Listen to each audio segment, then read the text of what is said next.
Welcome to Giant Radio, where we're all about big ideas in sales and marketing and eye-popping discussions with successful entrepreneurs. Turn up the volume and settle in. Now, here's the founder of Giant Jacks Media and your host, Paul Hitchcock. Hi, everybody. Thanks for joining us here on Giant TV. I'm Paul Hitchcock, founder and president of Giant Jacks Media. Really excited for my guest today. I have Eric Langley, who is an AI expert and is traveling around the country advising businesses on automation, AI, other innovative areas. Welcome, Eric. Great to be here, Paul. Thank you. Absolutely. And Mark Taylor is a master Vistage chair doing incredible things. And Mark, welcome. Glad that you could be here.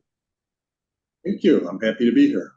Yeah. So topic, of course, is AI, and we all know it's here to stay. Everybody's talking about it. It's a big deal. Mark, I want to start with you. And first, tell us what you're doing with Vistage, what you're building there, and how AI might be coming up in discussions with your members and sort of your thoughts about it.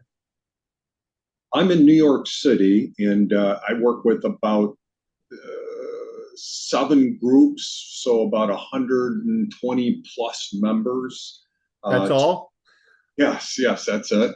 I work with 2 CEO groups, so there's about 60 of those that are, movers and shakers in New York City, some of the fastest growing companies in the country. And then I work with their key executives to support them. And then I work with their middle managers to support their key executives in the organizations. And then I have a couple of companies that I do exclusive Vistage work just for them. And at a recent meeting, I was asking them, how many of you are afraid of AI? And about half of them raised their hand. So we really need to get more knowledgeable about what is AI, is there anything to be afraid of?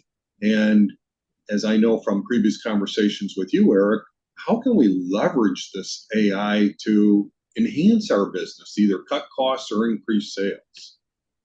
Yeah, that's great stuff. So, Mark, you're finding that it is a topic of conversation. Are the ones that are embracing it, are they, what areas of the company are they kind of utilizing AI?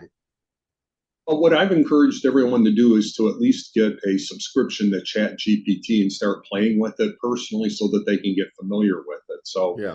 I'm hearing is, they're using ChatGPT to help them with their emails, to maybe redo a marketing document, to, I have a couple of technology companies that are building AI into the systems that they sell to clients, and they use it for things like even programming. I understand that it can help in programming and make it faster, more efficient, check for errors and things along those lines. So I've got a spectrum, as you do with any diverse population of people that are fully using it to its probably full potential to people that are afraid to even start.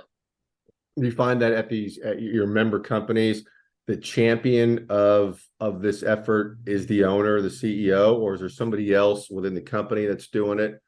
How does that shake out? It's interesting because it's different. Some CEOs are, like I have an IT person, that's kind of like their area to figure out. It's kind of like some CEOs don't really know financials. They have a CFO and that's their job to figure it out. My perspective is that you need to know a little bit about everything, because if you don't know what you don't know. You don't know what you're missing out, and people in those areas have limited perspectives, and it's only you as the business owner or the CEO that has the wide perspective of where the organization's going and where you want to take it. Yeah, very interesting. I know, Mark, obviously you have your thumb on the pulse of this and a lot of these hot topic issues, and you're growing some of your groups there. For those that are listening here, you have seats available, and who are you looking for to add to this mix of leaders that you're working with? My groups have about 16, 17 members in each one of them, and I would cap it at 20. So, I got a few seats, but I'm very selective about who comes into an organization. Most of my members are between 10 million in revenue and 500 million in revenue, with the sweet spot really being in that 20 to $80 million range. Most of these are privately held companies. I have a couple that are not-for-profit organizations. And so these are people that founded their companies, or in some cases were second or third generation, where their parents or grandparents founded these companies. And they have some unique challenges because most of them were experts in their particular domain, and all of a sudden they noticed that their company grew and got bigger and bigger and bigger and bigger, and all of a sudden, hey, I'm running a $20 million company and I can't tell anyone, but I think I'm a little over my head and I'm not sure what to do, and it's awful lonely here. And that's one reason they joined Vistage, and that's one of the benefits that you get, is that you have a group of unbiased peers that can really help you see different perspectives. You can learn from their experience. It was one of the things, because I'm a former Vistage member, that really changed my life. Yeah, well, it's interesting you say that. It's funny because I have a friend of mine who's third generation, CEO running a company, big construction company. And his comment is, grandfather, the first one is, starts it. The second one grows it. My job is don't screw it up. Which, was perfect for Vistage all along the way, I think, Yes. Well, great. Well, Eric, let's jump over to you. And I know, Mark, you also have some great questions as we get into what Eric's doing. But Eric, tell us about what you're doing and just sort of, intro here. Yeah, thanks, Paul.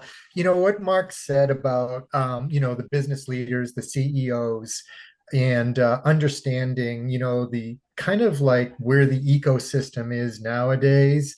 I spend a lot of time, teaching or coaching, thought processes. And I like to call it exponential thinking. You had that kind of incremental thinking. We did this, we did this, we did this, and that's fine. It makes a nice line.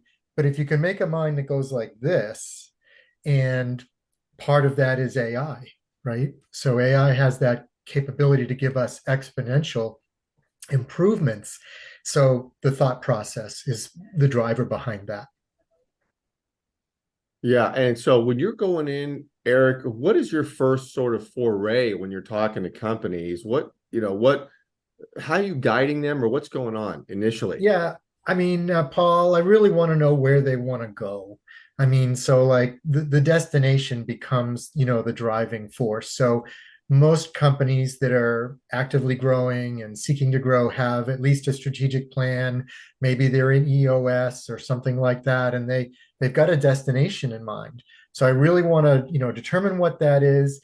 And then as part of my process, I do a discovery, like where are you now? And that builds then this classic gap of I want to get here, but I'm here. And then I'm looking to see how AI can enable that, how AI can accelerate that journey to the destination. That's a lot of my time is figuring that out. And I'm sure Mark does. Mark, you do that as well, right?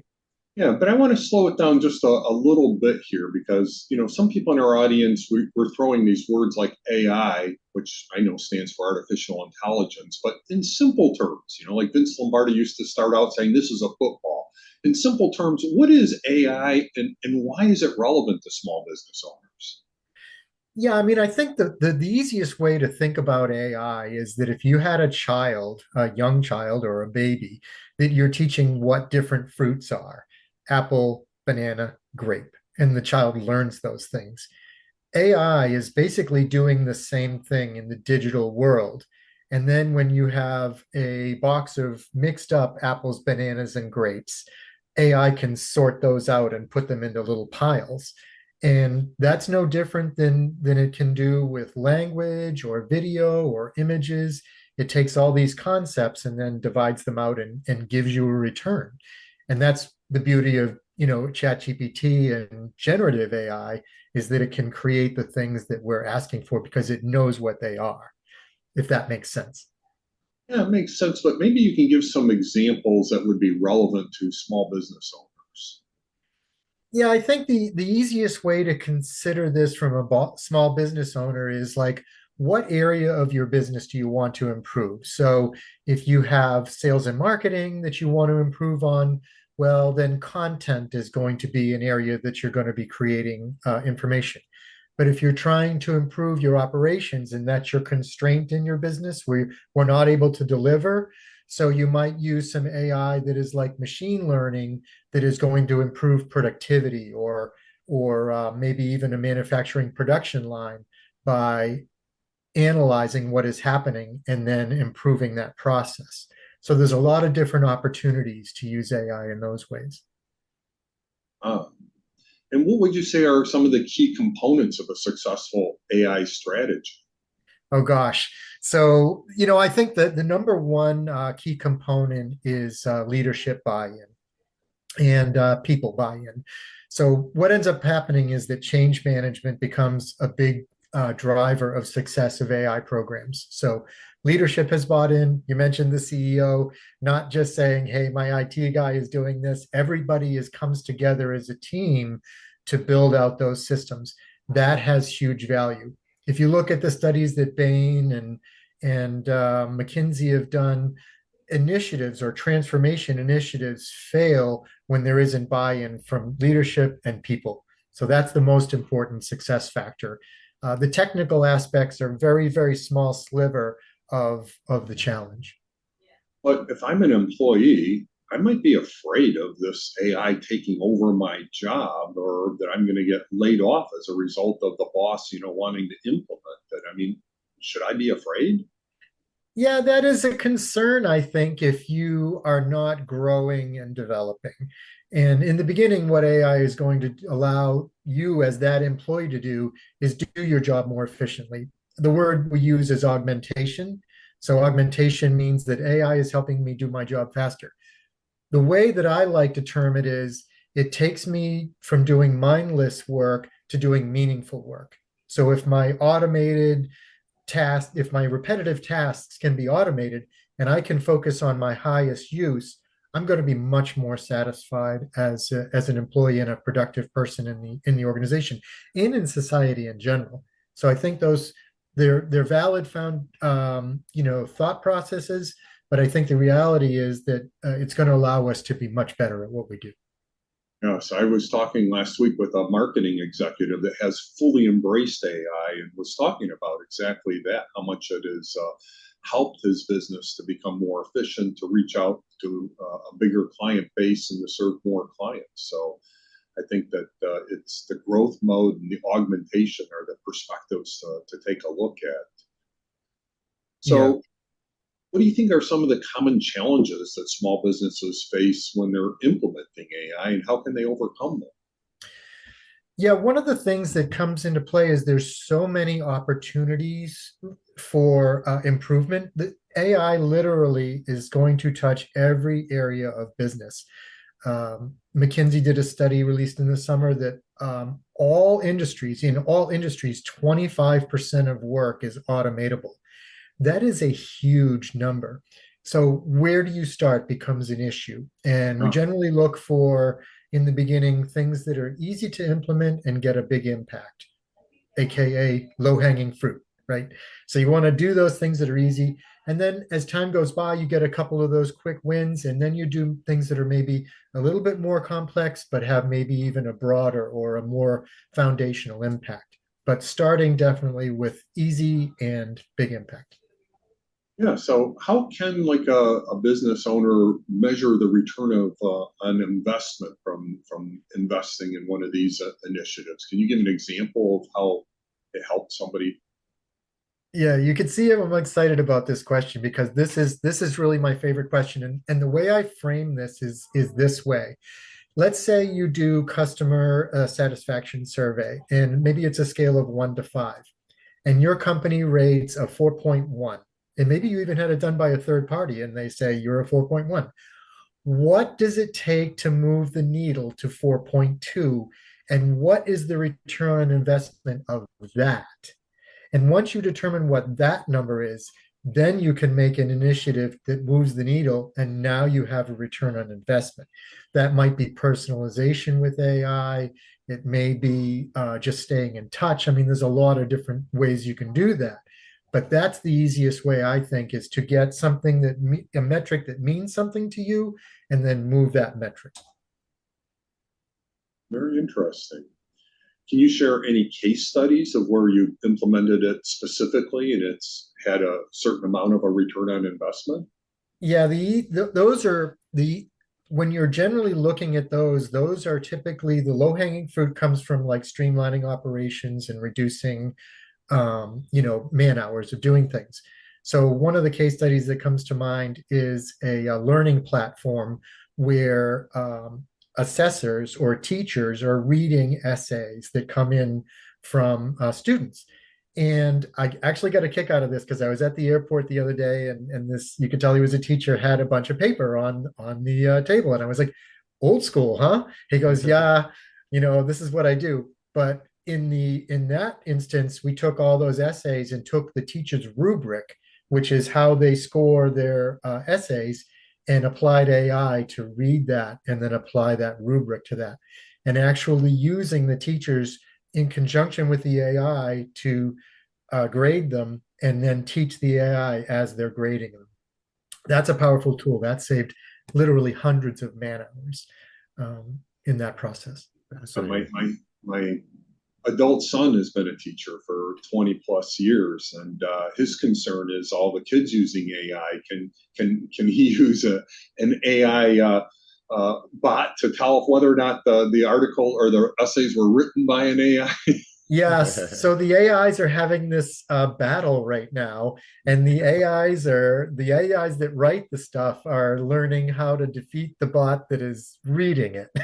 So it's going to be really difficult. Plus, if you think about a person prompting for output, that is a creative process. ChatGPT needs a lot of context. It needs tone. It needs a lot of information.